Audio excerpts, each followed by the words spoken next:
Om Sthapakaya cha dharmasya sarva dharma swarupine avatara varishtaya Ramakrishnaya te namaha.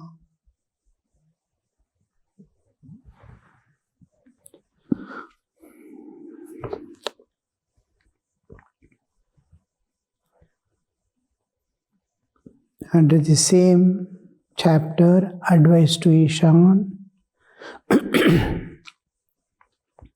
Saturday, October 18th, 1884. It was the day of worship of Kali, the Divine Mother. The worship was to begin at 11 o'clock at night. Several devotees arrived at the temple garden early in the evening. They wanted to visit Sri Ramakrishna during the holy hours of the night of the new moon. In Bengal, Kali worship is an important festival with celebrations, and it's considered as an auspicious occasion, sacred, holy, and spiritual. It is not only religious observance, but has something deeper in the sense intimately related to the individuals who are worshippers of Kali. It is a day as if they consider as if it's fresh manifestation of Divine Mother in this world, in this heart, and intimately related, just like mother and child who have been there in contact, but intimately meeting the child with all surrender and love to be in the lap of the mother again. Throughout the year, they will be busy with so many things, though they worship every day.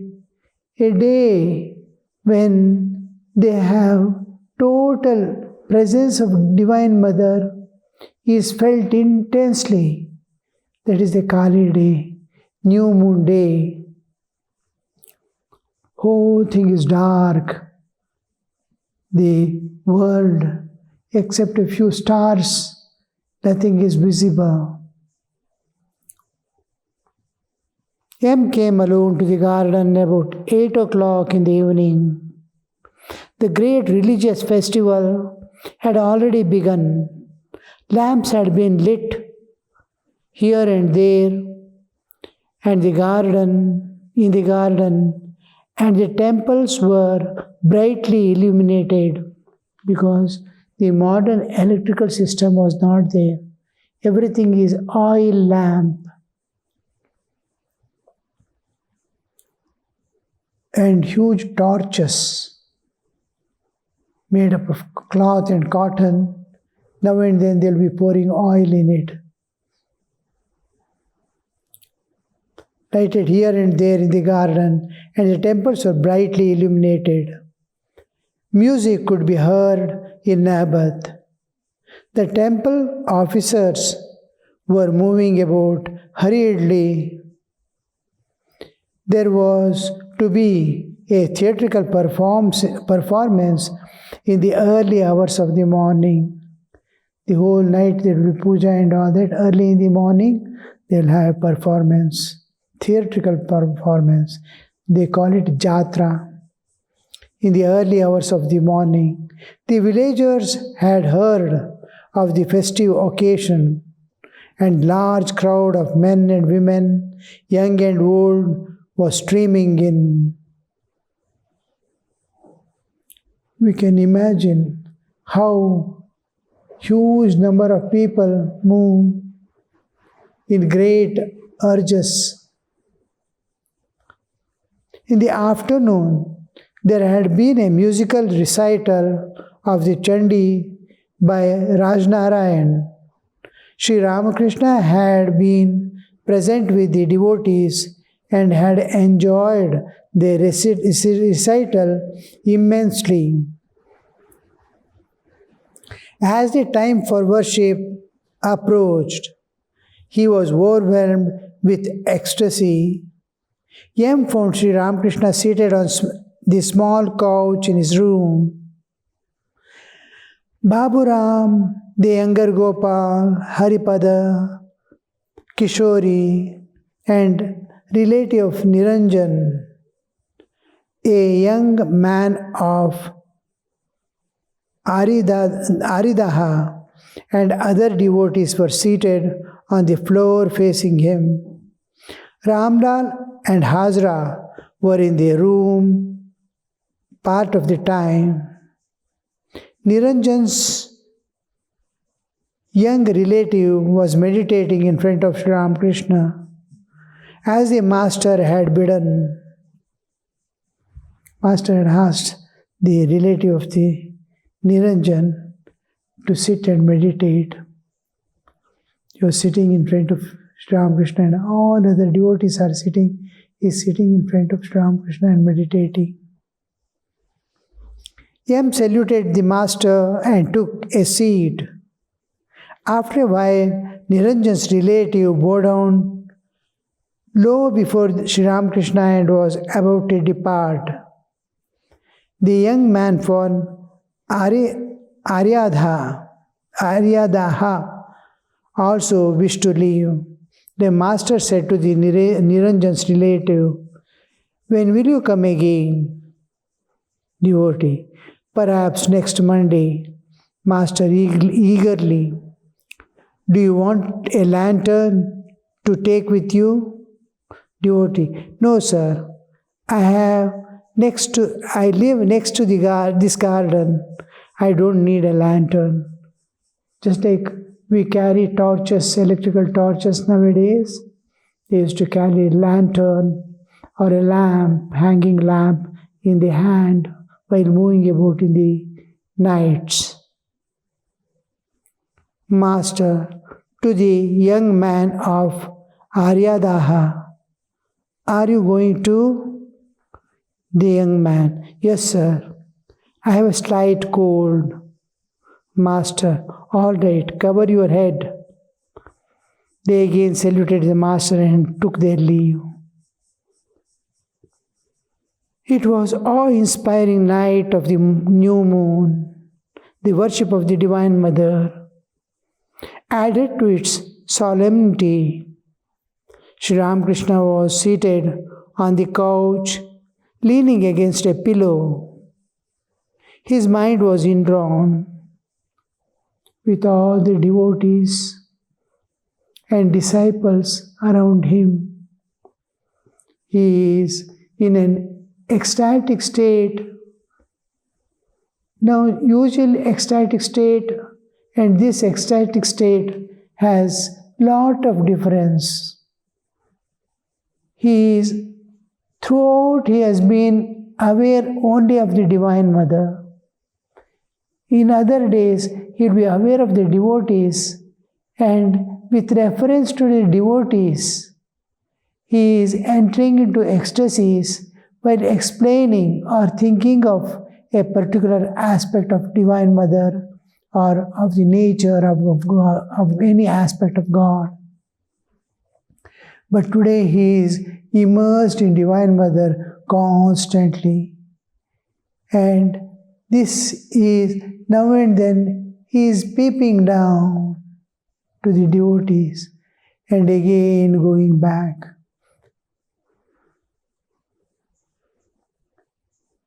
His mind was indrawn. Now and then, he exchanged a word or two with the devotees.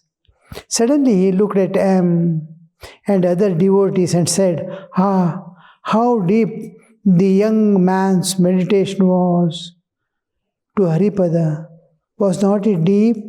Haripada, yes, sir. He was motionless like a log. Sri Ramakrishna wants to demonstrate these to the others, how to meditate. And as soon as he has come there, he asked him to meditate. And all other people are there. He is the one who was meditating. He was asked to meditate. He could drop away the world and surroundings within just a will. How much struggle a man makes to turn himself inward and take up the inward journey of meditation, get absorbed, to lose the external awareness. It takes years of practice, sincere practice. It is not the amount of time you give for meditating. It is the shortest time, but totally losing yourself in God. People think hours after hours we have to meditate. It is not so. It is how much you are able to give yourself, dissolve yourself in the meditative process. We are in the background of the world with my individuality, personality and identity. I am trying to meditate. But I sit, I am limited, I am conditioned. When I am conditioned, whatever be the atmosphere, whether I am alone or amidst people, I won't be able to meditate. I can just, even if I am alone, nobody else is there, I won't be able to meditate. I must be forgetting my personality. I am so and so. I must lose my identity. I must lose my individuality. Be the Kevala yourself. You and God alone. The moment we discover ourselves or remove the coverings that we have put upon ourselves, limitation we have put upon ourselves, all limitation, I am so and so. Now he sees God alone. When we see God alone and dissolve our personality and identity, we immediately get absorbed. That I forget the world, I forget my own bodily existence. Sri Ramakrishna is telling about that. Haripada is telling, yes, he was motionless like a log. Master to Kishori, do you know that boy? He is cousin of Niranjan. Again there was silence in the room. A moment he speaks and Haripada was gently stroking the master's feet. How blessed he must be that he is able to touch the feet of the master and stroke it. The master was humming some of the songs he had heard that evening during the recital of Chandi. He sang softly, "Who is there that can understand what Mother Kali is? Even the 6 darshanas are powerless to reveal her. Short darshani, napai darshan." The 6 Indian philosophies, they deal with the 3 entities: the individual existence, the cosmic existence, and the nature, Divine Mother, Jiva, Jagat, and Ishvara. They deal with and relationship with the individual soul and the beyond, the God. Because I have to use the term God or divine because there are many aspects of God. Myself and God as Ishvara, the Lord of the universe. Myself and the absolute existence, God as the impersonal aspect, God as the avatara. With whom am I relating?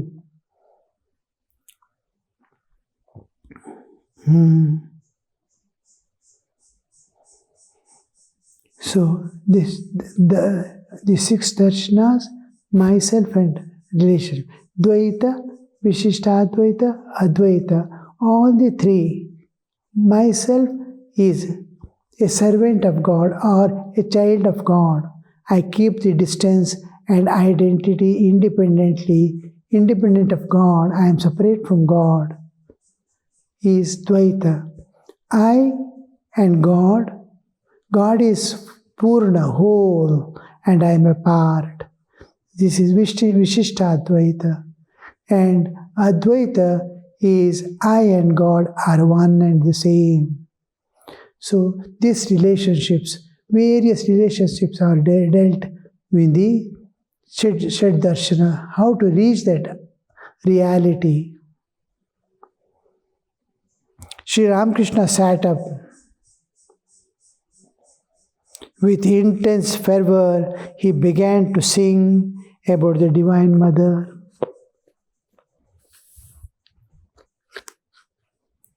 All creation is the sport of my mad mother Kali. By her Maya, the three worlds are bewitched. Mad is she, and mad is her husband.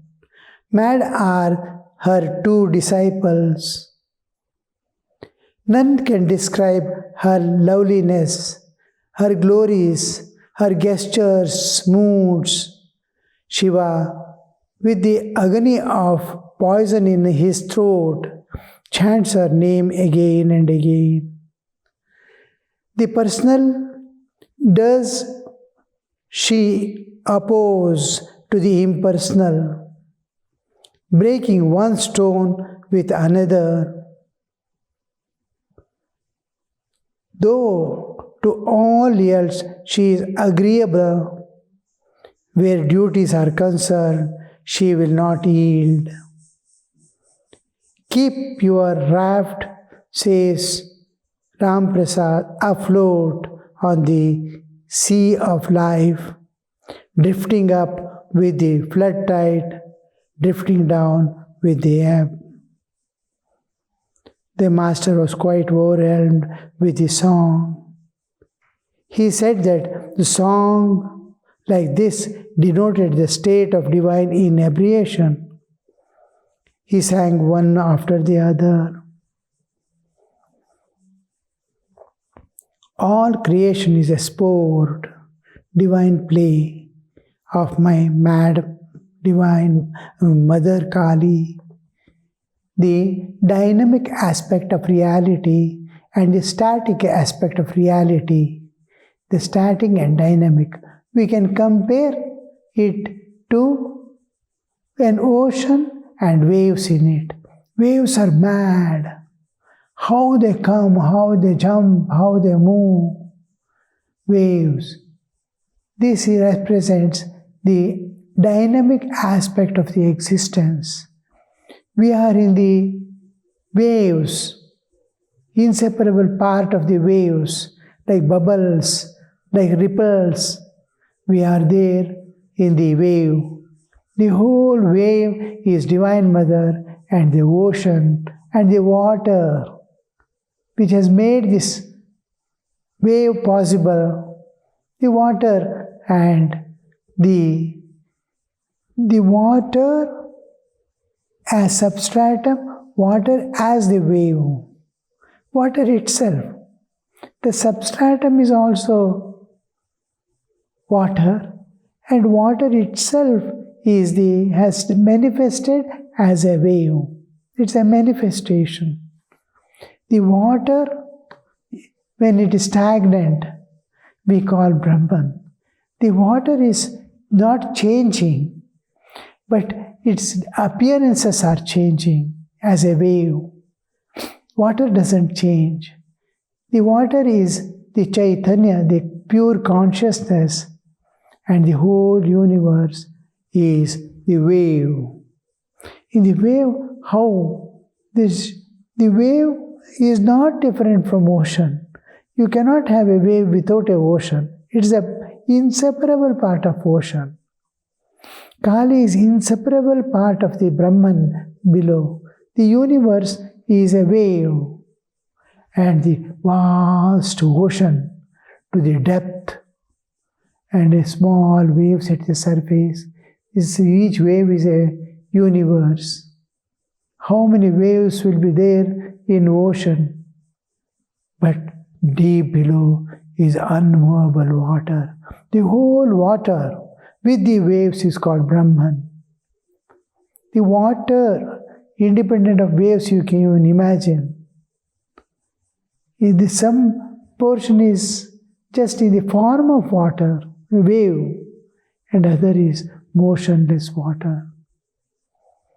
So as you go deeper and deeper, you see no changes, no movements, no duality, one existence, water and water alone. As you come up to the surface, you see jumping waves. These waves are called Divine Mother, and the ocean is called the static aspect of the ocean as water. We call it Chaitanya. And Chit Shakti is Divine Mother. Chaitanya is the substratum, which we call impersonal aspect of God. Wave is Kali, and below is Brahman. All creation is a sport of my mad mother Kali. Philosophically, when we see, all these are personified to make the ordinary people to understand the realities which cannot be experienced or conceived by mind. So beyond is inconceivable. We can see the world, we cannot see God pervading it. We can see the wave and we forget. Water is pervading wave. Except water, nothing is there, we cannot know. We enjoy the wave. It is water on water and water alone. We consider it as a wave and not water. Though it's water alone. We never call it water is there. Wave is there. We see. So we see the world and not what is pervading it has made it appear as wave. That what is making itself appear as wave is the substratum we call God. By her Maya, the three words are bewitched. All the jivas and we people who look at the wave, we are charmed. We go on seeing the ocean. Reality is not seen. Reality is at the depths of the water where we cannot enter. Seeing the waves, people are bewildered. Mad is she and mad is her husband. Mad are the two disciples. Now, husband refers to the water, and water with which because of the inseparability. Water is husband, wave is the Shakti or Divine Mother. Wave is Divine Mother Kali, and water is Shiva substratum. Husband, as if husband and wife. Why this personality is Divine Mother is treated as feminine and water as masculine is the water by itself is unmoved prime mover. Just like a mother gets children, grandchildren and goes on and on. How the santati follows, multiplication. A plant, before it dies, it throws thousands of seeds that the seeds survive, that the vegetation survive forever. So this aspect we call the feminine form is given because it's continuous process, constantly changing flux. To maintain the eternity in the relativity, the eternity. You see how the water falls as rain and again goes up, again falls as rain, fresh water.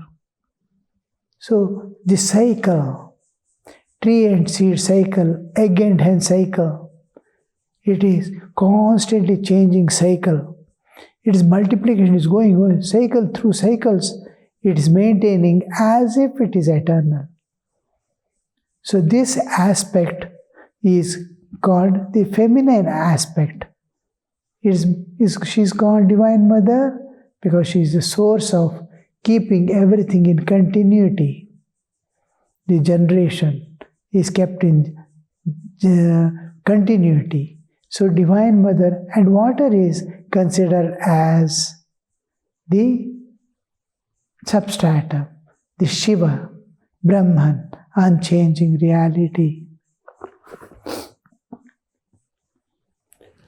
Om Shanti Shanti Shanti Hari Om Tat Sat Shri Ramakrishna Arpanamastu.